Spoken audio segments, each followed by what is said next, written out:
Study 82 point फिर हिंदी के important question लेके आए हैं। और ये आगामी परीक्षा Madhya Pradesh police jail sub inspector, Madhya Pradesh लोक सेवा और एमपीईबी की आगामी परीक्षाओं के लिए ये प्रश्न बहुत ही इंपॉर्टेंट है और ये सुपर 40 क्वेश्चन है। आशा करता हूँ आपको मेरा वीडियो पसंद आएगा। यदि वीडियो पसंद आए तो लाइक करना, शेयर करना, और जो नए व्यूवर्स है इस चैनल से जुड़े हुए हैं वो चैनल को सब्सक्राइब करना। तो क्वेश्चन नंबर फर्स्ट क्वेश्चन शुरू करते हैं।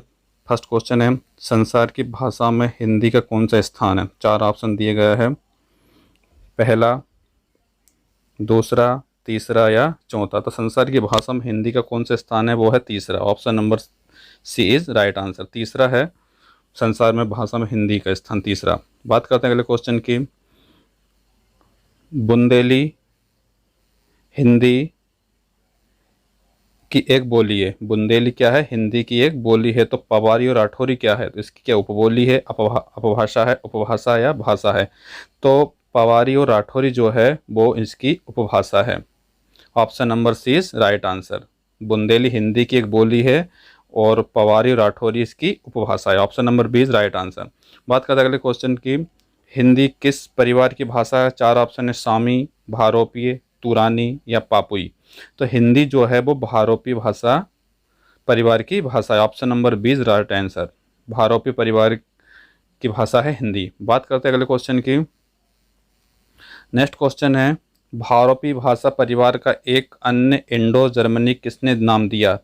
ऑप्शन है, मैक्स मूलर ने, गियर्सन ने, केटलन ने या गिलक्रास्ट ने। तो इसका करेक्ट आंसर होगा Max Muller. Option number A is right answer.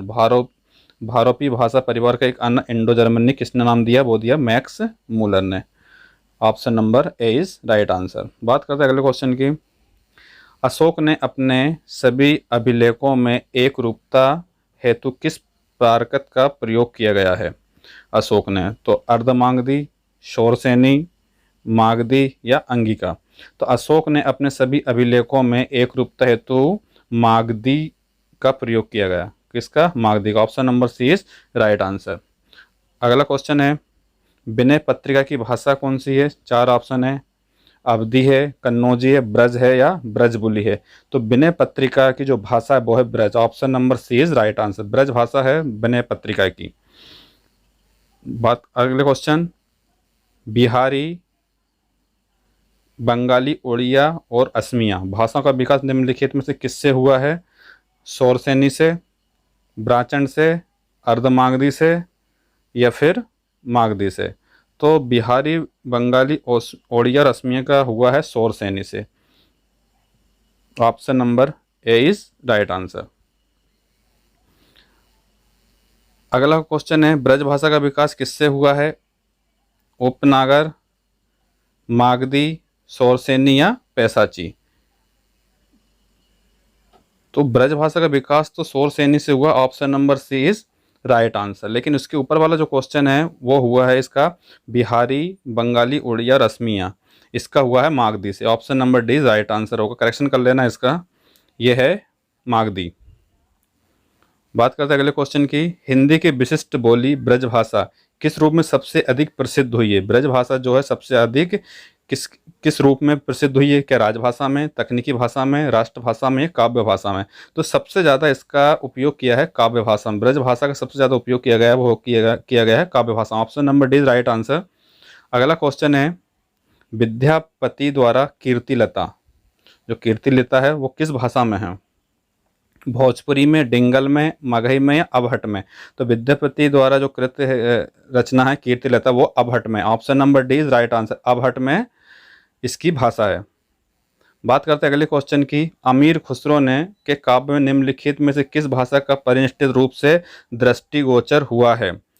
अमीर खुसरो ने सबसे ज़्यादा जो प्रयोग किया गया वो किया गया ब्रज भाषा का। 4 ऑप्शन में से ए ऑप्शन राइट होगा, ब्रज भाषा। बात करते हैं अगले क्वेश्चन की। पूर्वी हिंदी किस अपभ्रंश से निकली है? तो पूर्वी निकली है शौरसेनी, महाराष्ट्री, मागधी या अर्धमागधी। तो पूर्वी हिंदी जो निकली है वो निकली है Ardhamagadhi. Option number D is right answer. Ardhamagadhi से पूर्वी हिंदी निकली है। बात करते हैं अगले क्वेश्चन की। भारत सरकार का कौन सा विभाग को इलेक्ट्रॉनिक मीडिया और कंप्यूटर की सक्षम भाषा बनाने हेतु सतत प्रयत्नशील है? ऑप्शन है राजभाषा, शिक्षा विभाग, इलेक्ट्रॉनिक विभाग या संचार विभाग। तो इसका करेक्ट आंसर होगा option number C, right answer, electronic विभाग। भारत सरकार इलेक्ट्रॉनिक विभाग द्वारा हिंदी को इलेक्ट्रॉनिक्स मीडिया और कंप्यूटर की सक्षम भाषा बनाने के लिए प्रयत्नशील है। Option number C, right answer.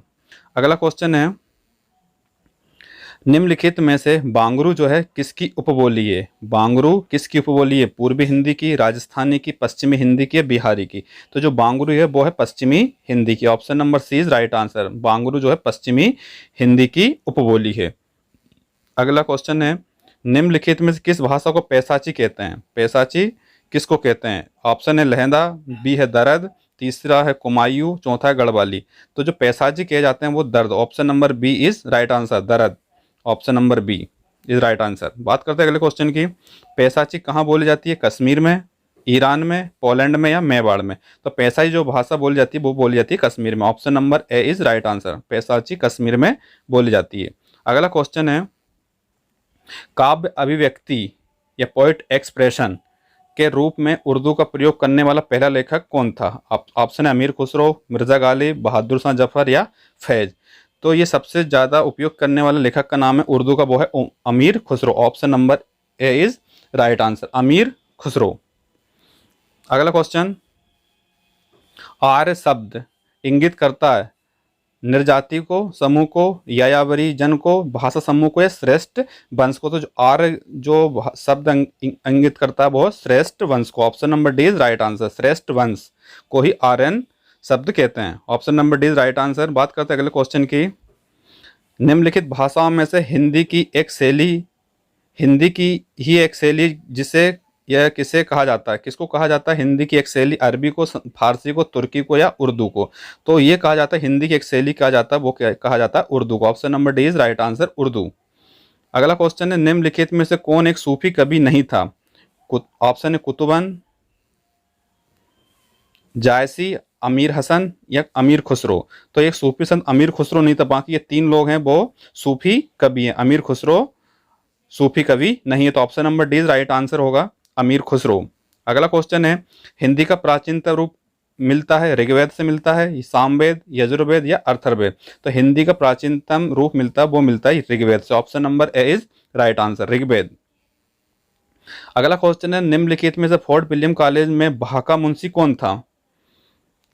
Option है ईशा अल्लाह खां, दूसरा गिलक्राइस्ट, तीसरा हेमचंद्र, डी है लल्लू लाल। तो जो फोर्ट विलियम कॉलेज था उसमें भाका मुंशी कौन किसको कहा जाता है? लल्लू लाल को कहा जाता है। Option number D is right answer, Lallu Lal. अगला क्वेश्चन, लल्लू लाल जी ने अपने प्रेम सागर की भूमिका में भाषा के अर्थ के रूप में किस शब्द का प्रयोग किया है? हिंदुस्तानी का,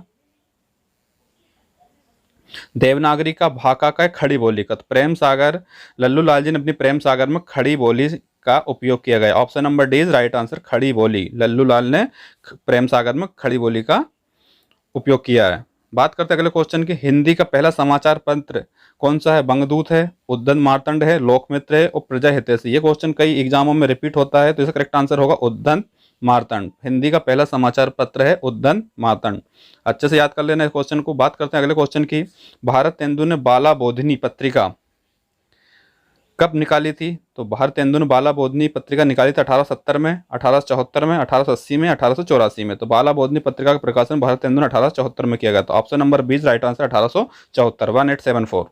बात करते हैं अगले क्वेश्चन की, बाला बोधिनी पत्रिका का मुख्य उद्देश्य क्या था? बर्तनी सुधार था उसका, देवनागरी लिपि सुधार था, नारी शिक्षा था या विदेशी वस्तुओं का बहिष्कार था? बाला बोधिनी पत्रिका का मुख्य उद्देश्य था नारी शिक्षा। Option number C right answer, Bala Bodhini में नारी शिक्षा का मुख्य उद्देश्य था। Option number C right answer. बात करते हैं अगले क्वेश्चन की, बिहारी किस राजा के दरबारी कवि थे? बिहारी जो थे किस राजा के दरबारी कवि थे? राजा जयसिंह के, राजा मानसिंह के, राजा बिहारी मल के या राणा अमर सिंह के? तो बिहारी जो है वो राजा जयसिंह के दरबारी कवि थे। Option number A is right answer, Raja Jai Singh.